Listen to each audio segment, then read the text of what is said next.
vėlgi nuolat gerbėte tame procese save ir atjaučiate save. Jūs nepaliekate savęs.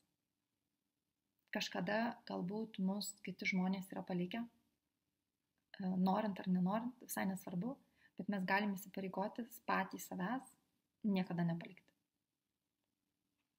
Aš buvo kažkokia praktika mūsų grupėje jau seniai, man atrodo, kai reikėjo surasti savo mažos nuotrauką, kur jums kokie 2-3 metukai, kai jūsų žvilgsnis į pasaulį dar nepakeistas pasaulio, arba tikėtina labai mažai dar pakeistas pasaulio, kur žvilgsnis tikintis ir pasitikintis, kad jūs turite vietą, kad žmonės jūs myli, kad visi jūsų čia laukia, kad jūs esate reikalinga. Ir tą nuotrauką turėti prie savęs ir reguliariai ją žiūrėti, kai reikia priimti sunkius sprendimus, pavyzdžiui, kai jūs bijot. Ir kai reikia priimti sunkų sprendimą, jūs pažiūrite nuotrauką, žinot, dėl ko tai darot.